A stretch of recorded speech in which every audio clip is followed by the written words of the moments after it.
Гордость. Гордость гороскопа. Как не знаете кто? Гордость гороскопа. Ну, конечно, козероги. Забыли, что ли?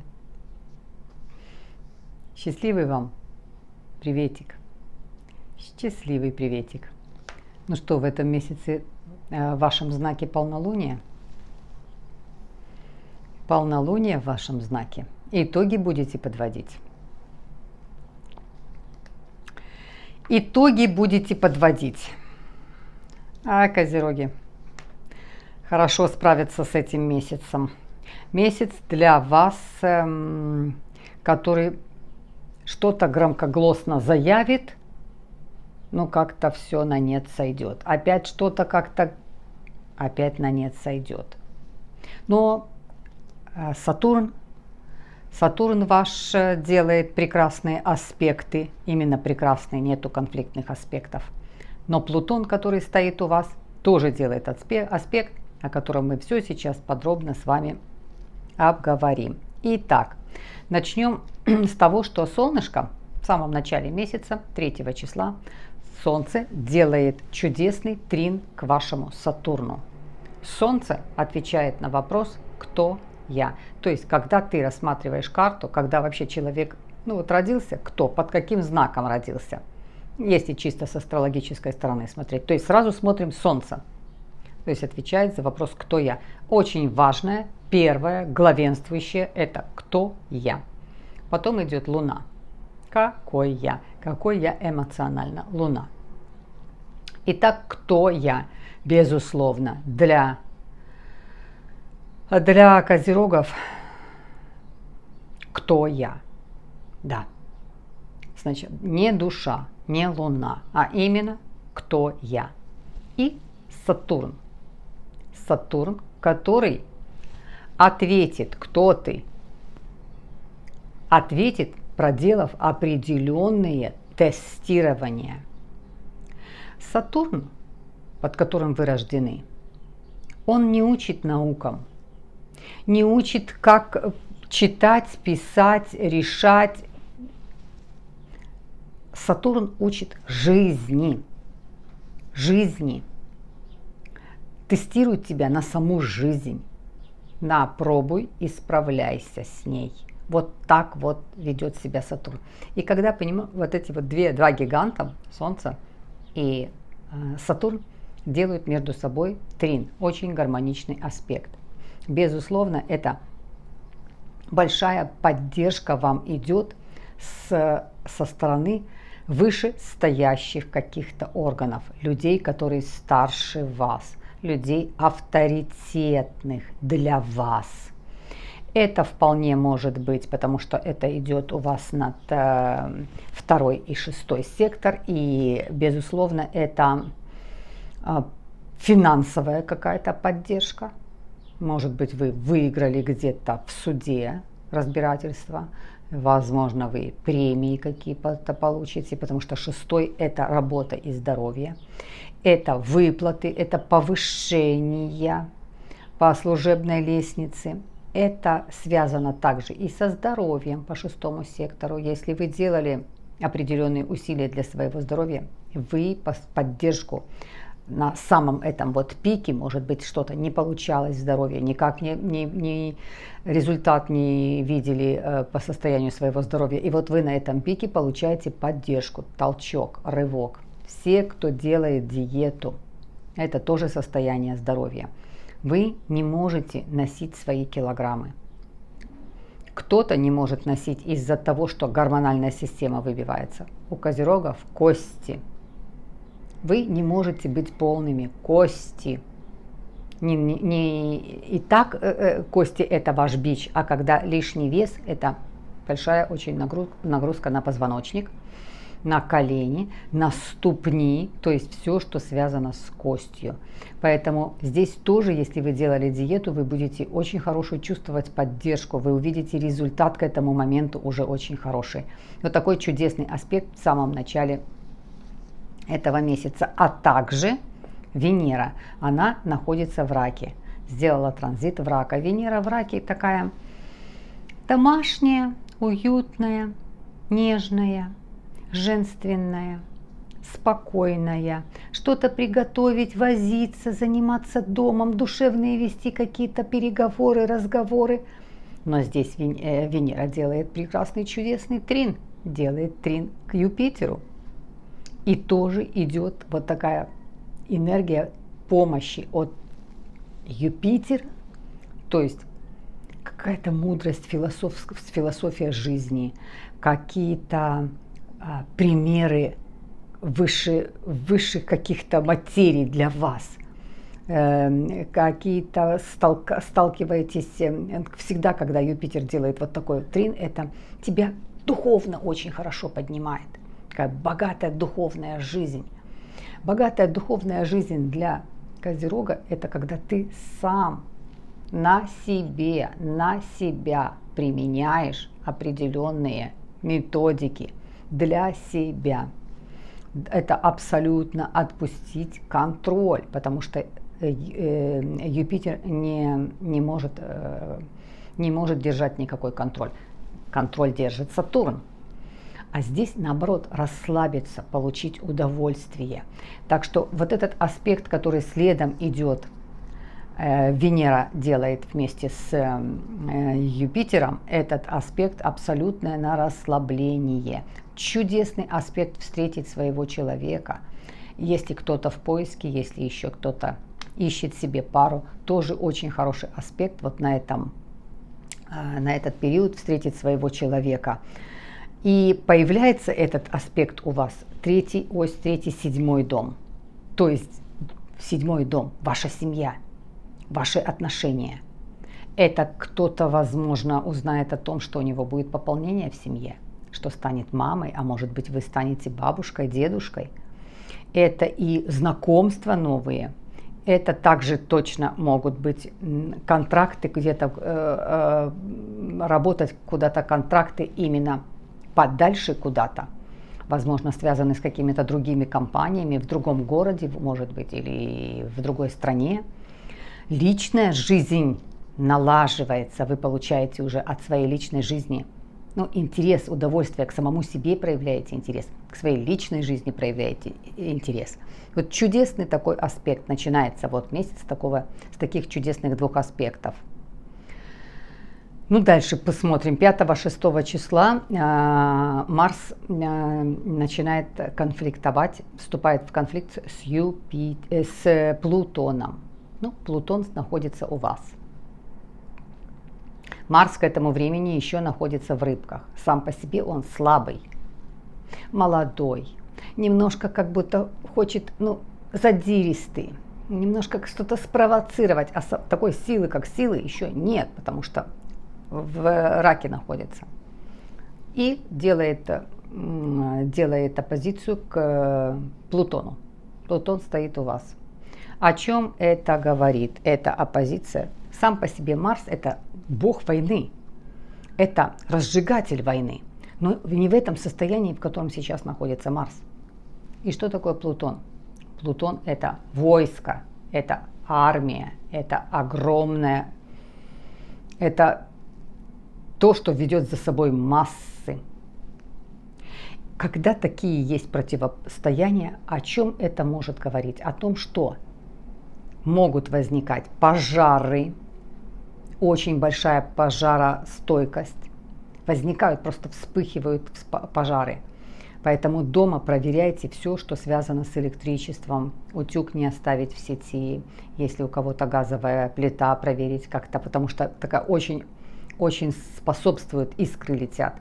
А все, что связано с Плутоном, это землетрясение. То есть все, что из-под земли что-то.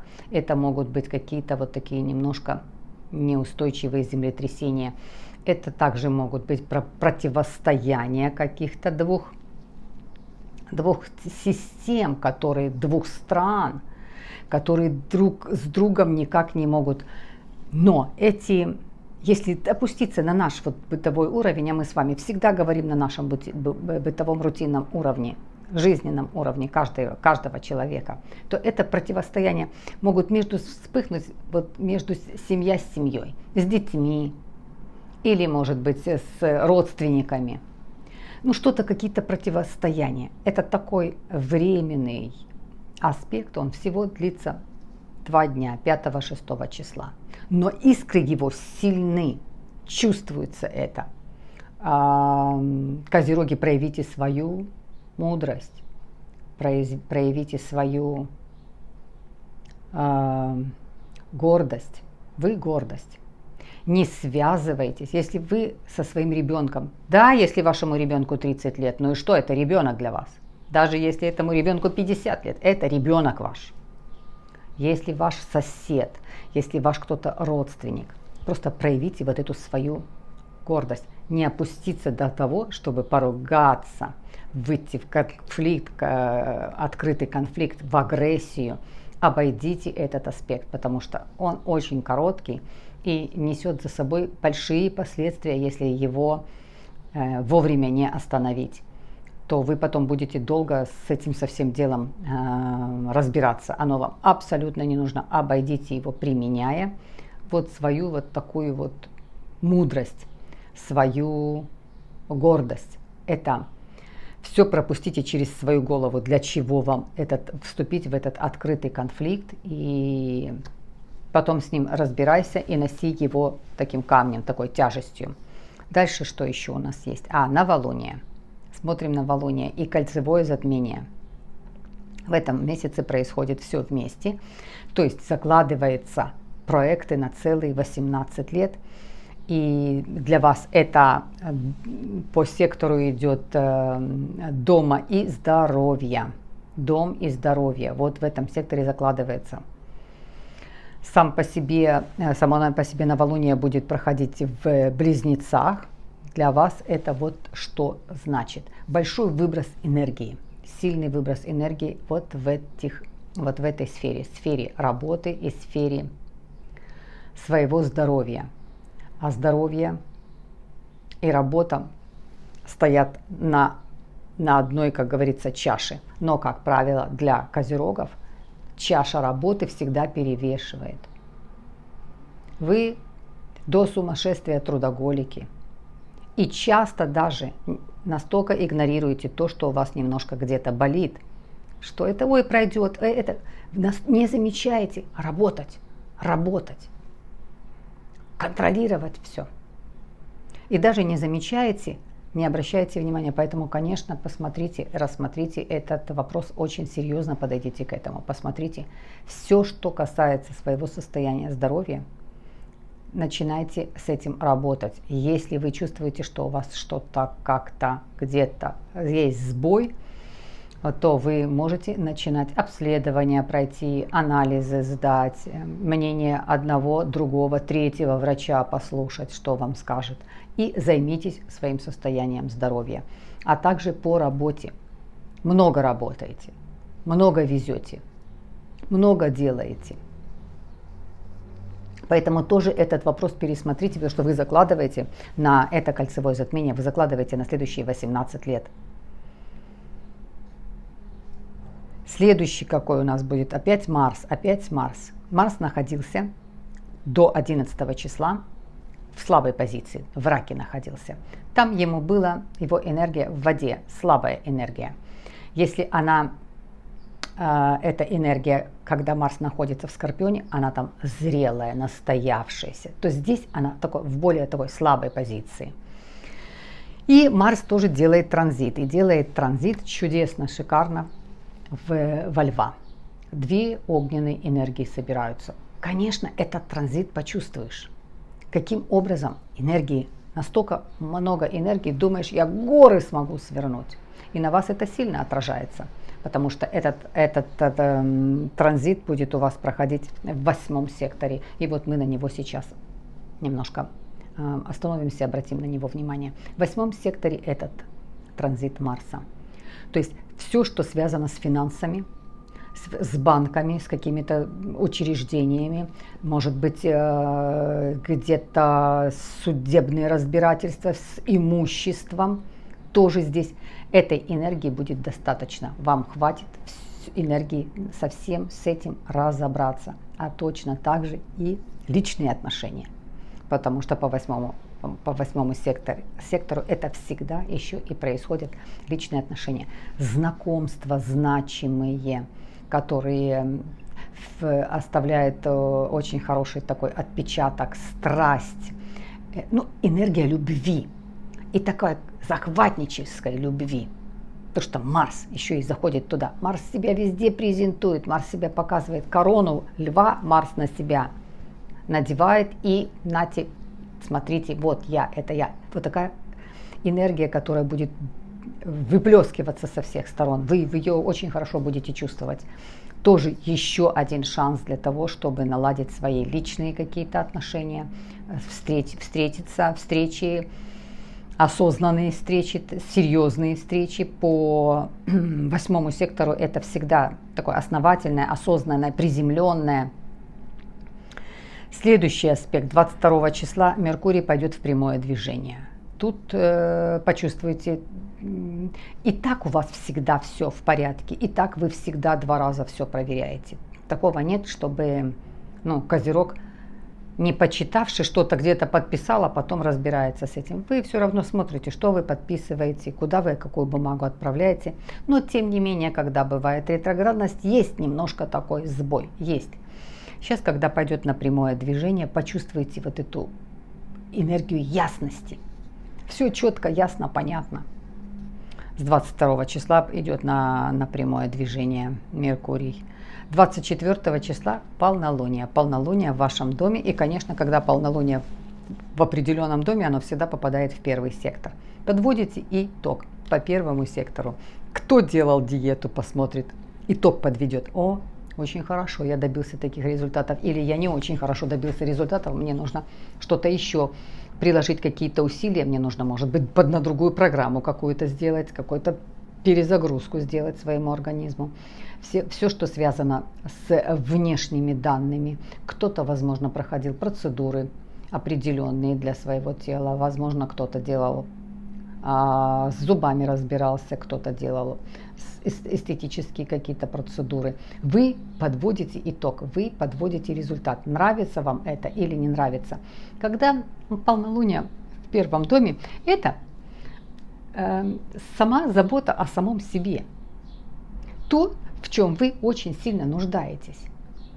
Посмотрите на себя в зеркало. Что вас не устраивало или что вас не устраивает. И посмотрите, подведите итог, что с этим можно делать, как с этим можно распорядиться.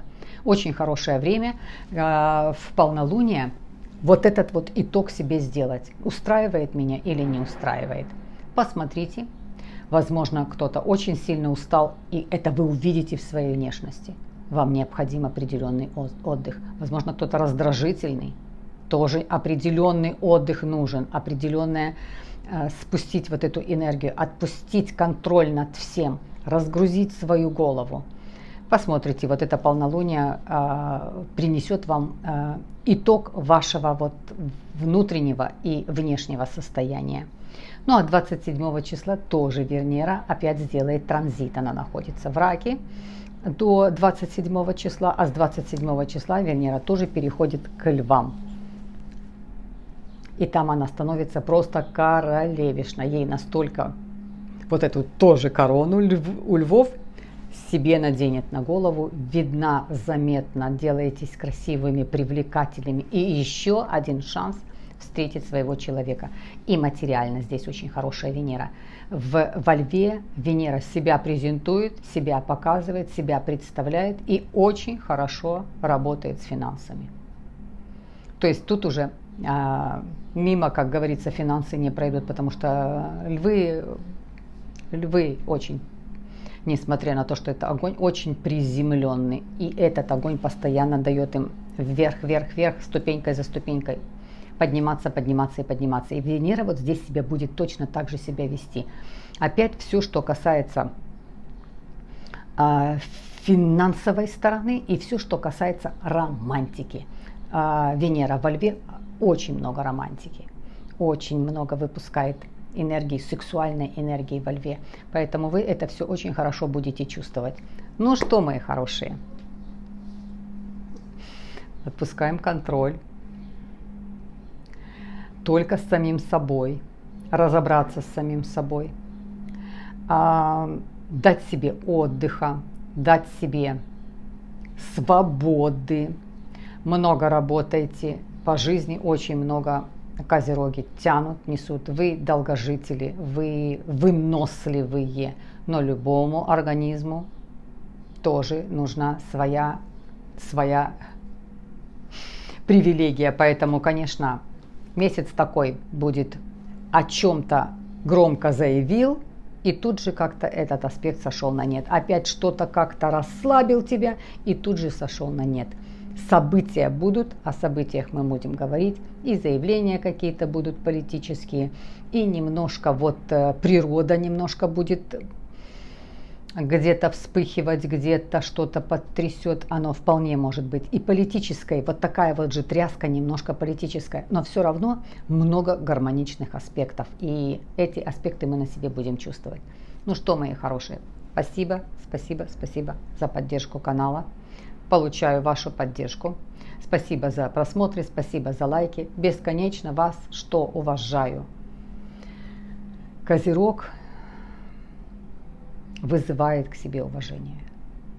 И все у вас в жизни происходит через уважение. В первую очередь, если вы видите, что не с кем разговаривать, нет этого уважения, то у вас не работает, все остальное не работает. Вы должны сначала уважать человека, потом проявить к нему какие-то чувства. Это так замешано, все замешано у вас в вашей жизни на сначала уважение, через уважение. Бесконечно вас уважаю, вы абсолютная гордость гороскопа.